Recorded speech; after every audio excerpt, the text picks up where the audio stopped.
บอกก่อนเลยเนาะพี่น้องเนาะแบบนี้นี่อาการบ่ค่อยดีเลยพี่น้องเนาะไก่ของเรา1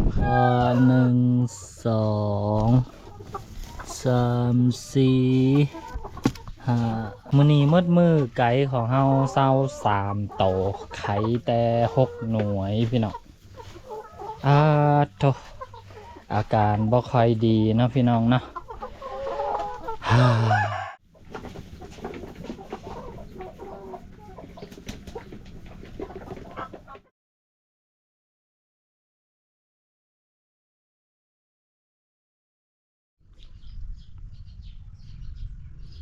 สบายดีและสวัสดีบรรดาให้พี่น้องเมื่อสู่ผู้สู่คนอีกตื่มเส้นเก่าเส้นเคยเนาะ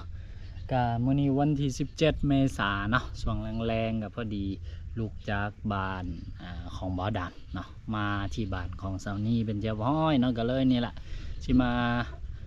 อัปเดตเนาะไก่ของเฮาให้กับบรรดาให้พี่น้องได้เบิ่งได้ชมมาตอนนี้นี่เป็นแนวใดบอกก่อนเลยเนาะพี่น้องเนาะแบบนี้นี่อาการบ่ค่อยดีเลยพี่น้องเนาะไก่ของเฮาเดี๋ยวสิแมนไม่ยังสิเป็นไม่ยังเดี๋ยวสิพาไปเบิ่งเนาะนี่อันนี้ก็คือเป็นคอกไก่ของเฮาเนาะพี่น้องเนาะ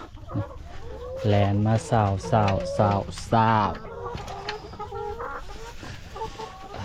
นี่คือนี่เดี๋ยวพาทุกคนมาเบิ่งไข่ของมันก่อนเป็นอะไรนะฟึบอยู่นี่มีหน่วยหนึ่งไข่ขาวเนาะแล้วก็อันนี้บ่มีอันนี้มี1 2 3 4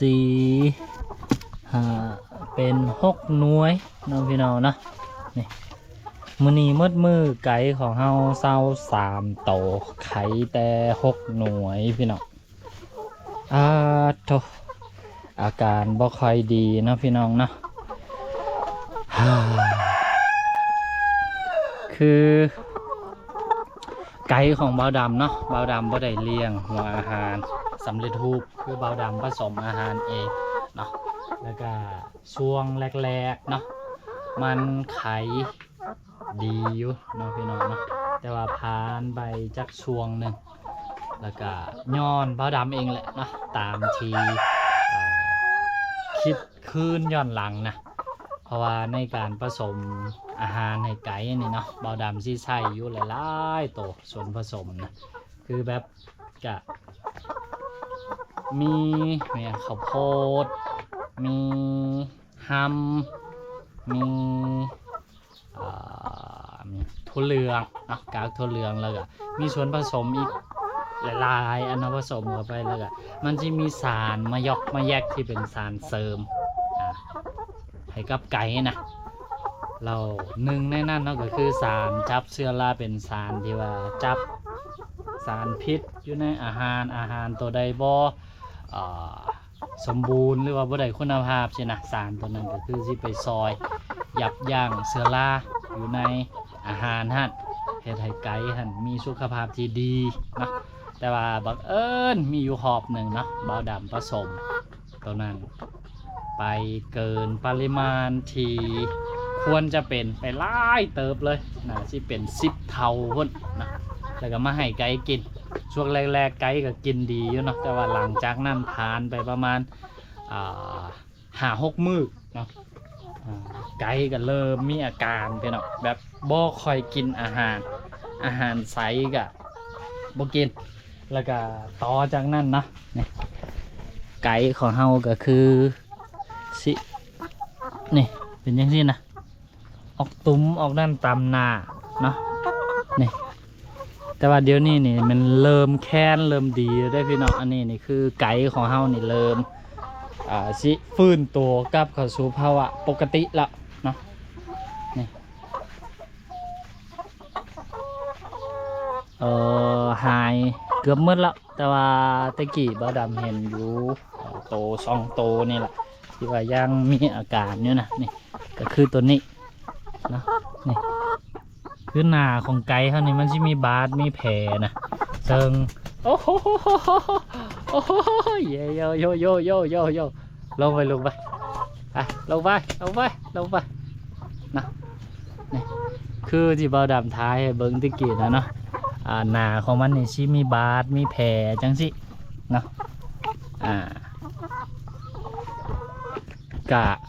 อันนี้นี่เท่าที่เบาดำไปหาข้อมูลเนาะเพิ่นบอกว่าเป็นโรคฟีดาส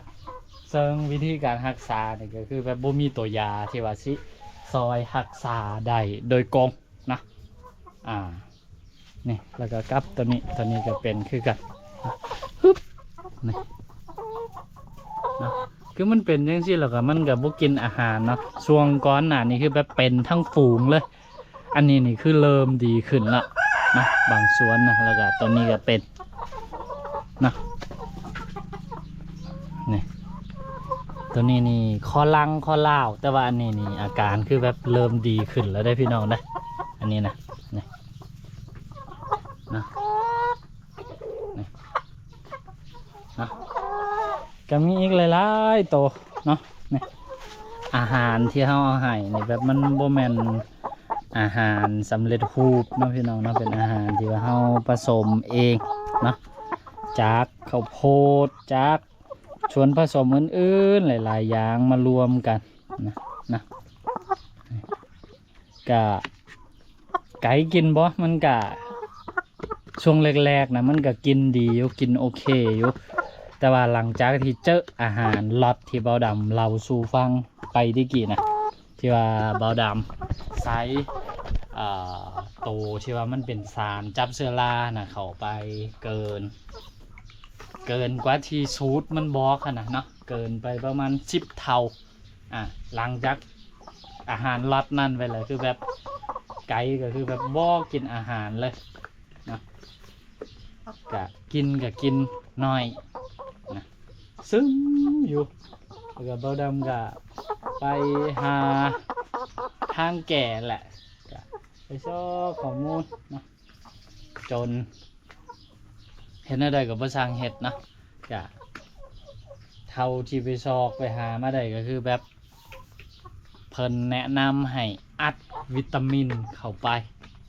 เนาะแล้วก็ให้อาหารแบบปกตินี่แหละแล้วก็เดี๋ยวมันสิคอยฟื้นโตของมันเองนะซึ่งอันนี้ก็ผ่านมาน่าจะราวๆประมาณ3 อาทิตย์น่าสิได้แล้วเนาะไก่ก็เริ่มกลับมาล่าเริงขึ้นว่าช่วงก้อนหน้านี่ยุบเนาะแต่ว่าไข่นี่คือแบบบ่ไข่พี่น้องเนาะกะมันก็สร้างที่ว่านะเนาะพี่น้องนะเฮากับบ่มีความรู้แบบเลิกเซิงทางด้านนี้นะกะมีแต่อาศัยซอกในเน็ตซอกหันซอกนี่บางโตก็ทึกแน่บางโตก็บ่ทึกแน่เนาะกะบรรดาพ่อแม่พี่น้องท่านใดเนาะที่ว่ามีความรู้เลิกมีประสบการณ์โดยตรงทางด้านนี้นะก็สามารถแนะนำเฮาเข้ามาได้นะว่าควรสิรักษาจังใดตอนนี้นี่ไก่บางโตก็คือยังมีตุ่มมีอันสะเก็ดอยู่ใบหน้าอยู่นะตัวนี้นี่บ่มีโตที่ว่ามันมีอยู่พี่น้อยนี่คือจังตัวนี้นี่เนาะนี่เห็นบ่ตุ่มอยู่หอนมันฮะเนาะเพิ่นว่าเนี่ยวงจรของโรคฟีดาสเนี่ยมันสิอยู่ประมาณเดือนนึงนะแล้วถ้าหากว่าไก่เฮาแข็งแรงก็มันหักสิคอยดีไปเองแล้วก็หายไปเองเนาะแล้วก็เพิ่นแนะนำว่าให้เอามุ้งเอาหยังเสียมากางเวลากลางคืนไก่สิแบบบ่ถึงยุงกัดแล้วก็มันก็สิมีโอกาสหน่อยลงที่ว่าสิเป็นโรคฟีดาสเนี่ยนะบ่มีตัวยารักษาเนาะเท่าที่เบาดำไปสอบข้อมูลมามันบ่มีตัวยารักษาโดยตรงมีได้รักษาตามอาการเอายาแดงยาม่วงเนาะพวกเบตาดินพวกนี้เนี่ยมาใส่งอนใส่บาดใส่แผลมันเนาะแล้วก็นี่ล่ะบวกกับช่วงก่อนหน้านี้เนาะสาวนี้เข้าโรงพยาบาลแล้วก็เฮาต้องไปเฝ้าอาการสาวนี้อยู่โรงพยาบาลทั้งพุ่นทั้ง2 คนนะเนาะการดูแล ไก่ของเฮามันก็บ่ทั่วบ่ถึงนะบางมื้อก็ได้กินข้าวแหน่บางมื้อก็คักน้ำแหน่สินะเนาะก็นี่แหละมันก็เลยส่งผลหลายๆสิ่งหลายๆอย่างเนาะก็รวมกันมาก็นี่แหละไก่เฮาก็บ่ไข่พี่น้องเนาะตอนนี้นี่ก็น้ำหนักนี่ค่อนข้างเบาเลยพี่น้องเนาะจากช่วงแรกๆนะ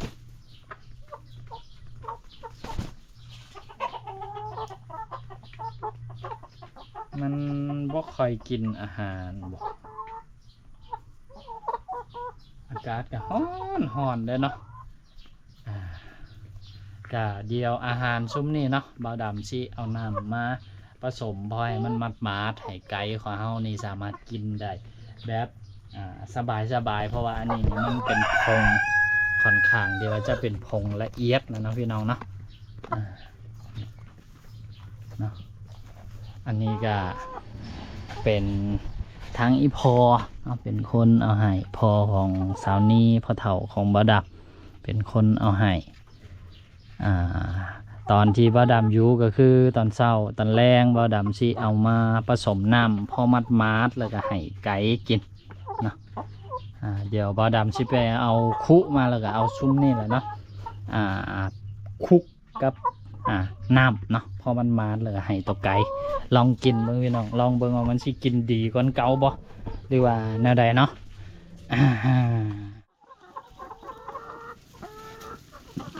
นี่นะทุกคนตอนนี้กับบ่าวดำก็เอาคุใส่น้ำมาเป็นเทียพอยเนาะเดี๋ยวจะเอาอาหารซุ้มนี่แหละทอกใส่ในนี่เนาะ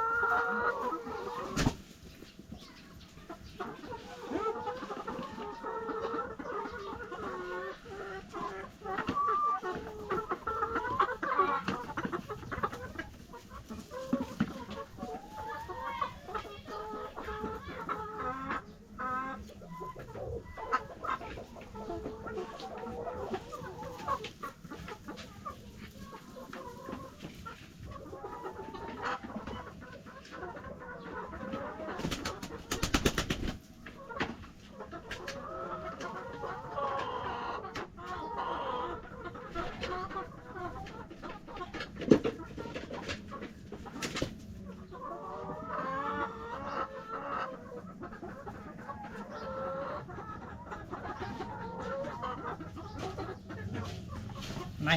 วันนี้ก็ทอกใส่นี่เรียบร้อยเนาะเอากะซิมาคนตัวนี้แหละให้มันเข้ากับน้ำให้มันตกไก่ของเฮากินง่ายเนาะ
โอเคนะทุกคนตอนนี้ก็สำเร็จเป็นเทียบห้อยนะเดี๋ยวสิพาไปเบิ้งนี่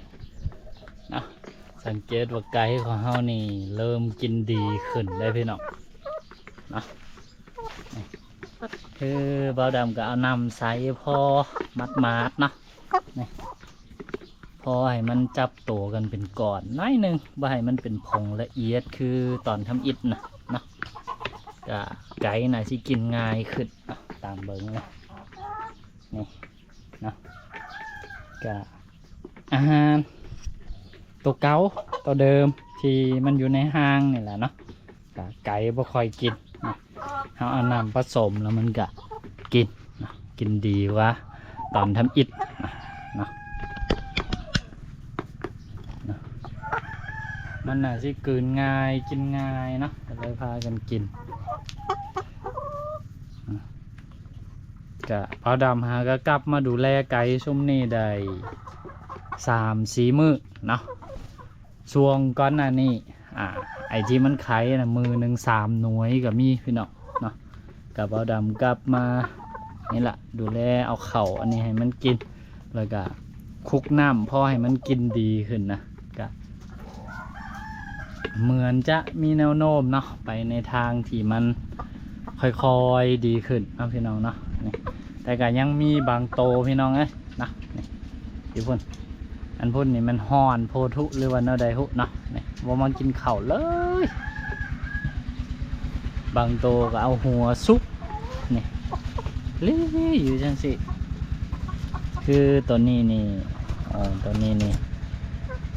เนียงนี่มีเข่าลายอยู่เนาะตัวนี้ก็มีอยู่โอ้ซุ้มนี่นะที่เป็นซุ้มที่กินอิ่มแล้วเนาะพี่น้องเนาะซุ้มที่บ่เลือกอาหารซุ้มนี่นะ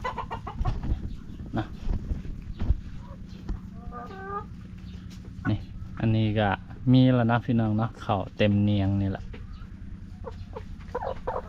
ซุ้มนี่นะที่เป็นซุ้มที่แข็งแห้งกินดีได้พี่น้องเนาะเท่าที่สังเกตส่วนซุ้มนี่ก็เป็นซุ้มที่บ่ค่อยกินอาหารแห้งๆนั่นแหละเนาะก็เอานำมาผสมนี่ให้กินก็กินดีได้นะแล้วก็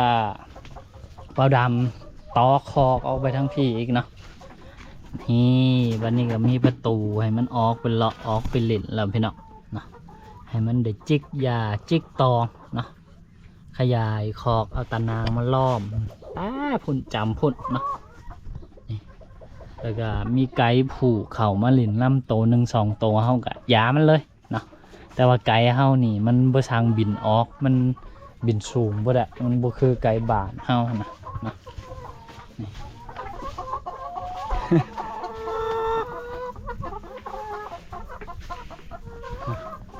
ก็มีแต่ซ้ำนี่พี่น้องไข่ก็เริ่มใหญ่ขึ้นแล้วเนาะแต่หากบ่หลายพี่น้องไข่นะใหญ่ขึ้นกว่าตอนทำอิฐแต่มันมีบ่หลายนะบ่หลายคือตอนทำอิฐนี่ไข่บ่กระลายแต่ไปเจออาหารล็อตนั่นเข้าไปกับไข่ก็เริ่มลดลงนะบางตัวกับไข่เป็นอย่างซี่ละนะไข่ขาวไข่นั่นเลยนี่จะคิดว่าน่าสิใช้เวลาอีกเป็นเดือนพุ่นละกว่าที่ว่ามันสิกลับมาฟื้นคืนไข่คือเก่านะเนาะถ้ามันกินอาหารดีๆนี่เบาดำว่าไข่เนาะมันอาหารที่เราผสมเองเรามี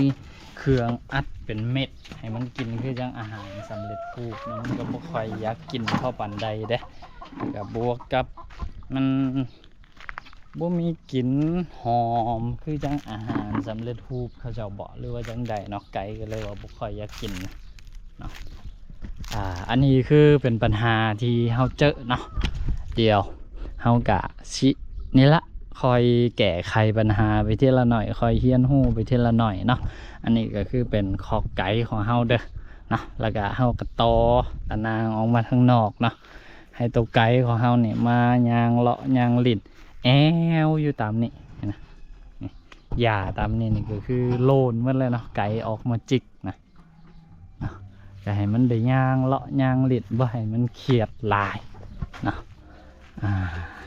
ความจริงพื้นที่ในคอกของเฮานี่เนาะซ้ำไก่20 ปลายโตนี่ก็เลี้ยงได้สบายพี่น้องเนาะแต่ว่าเฮาก็อยากให้มันออกไปเลาะไปเล่นทันนี่นะเนาะก็เลยต่อออกไปนอกนี่ผสมน้ำให้มันกินนี่กินดีเลยพี่น้อง โตที่บ่กินก็กินเนาะกะลองเบิ่งพี่น้องเนาะลองปรับปรุงลองแก่ไปเทื่อละเล็กเทื่อละน้อยคันถ้าหากว่าสูตรที่เฮาใส่อาหารที่เฮาผสมเองนี่นะมันเลี้ยงไก่แล้วมันไข่ได้คือจังอาหารสำเร็จรูปอาจสิบ่ถึงขั้นซ้ำอาหารสำเร็จรูปก็ได้เนาะเฮากะสิหาเป็นเครื่องอัดเม็ดมาเฮ็ดให้มันเป็นเม็ดให้ไก่ของเฮาหันกินง่ายขึ้นเนาะถ้าหากว่าเป็นไปได้นะพี่น้องเนาะถ้าหากว่าสูตรของเฮามันให้ไก่กินแล้วไก่ไข่นะคือช่วงแรกๆนี่มันไข่เด้อพี่น้องไข่หลายเลยแล้วก็ไปเจออาหารที่เบาดำบอกไปตะกี้ละเข้าไปนะแล้วก็เรียบร้อยเลยอยู่มาบเลยนะเดี๋ยวนี้ก็เลยต้องมานี่แหละ เบิ้งแยงหันนี่มันเนาะลายกว่าปกติหน่อยเนี่ยนะกับประมาณนี้สำหรับ EP นี้เนาะสำหรับไก่ของเฮามาอัปเดตชูพี่ชูน้องฟังเนาะกะชวนของเฮาตอนนี้กับเบียร์พริกที่เฮากะช่วงก่อนหน้านี้กับพ่อปลูกเป็นเรียบร้อยแล้วแต่ก็ยังบ่มีบอนปลูกเถื่อบ่ทันได้เฮ็ดมันยังเถื่อเนาะกะเดี๋ยวสิไปอัปเดตให้กับบรรดาให้พี่น้องเบิ้งเนาะใน EP ถัดไปเนาะเป็นมือใดฮู้อันนี้เฮากะยังบ่ทันฮู้เนาะกะรอถ่าติดตามรับชมไปพร้อมๆกันเนาะกะสำหรับ EP นี้นะสบายดีขอบคุณขอบใจบรรดาให้พี่น้องหมดทุกผู้ทุกคนที่คอยติดตามแล้วก็ให้กำลังใจเสมอมาเนาะสำหรับ EP นี้บ๊ายบาย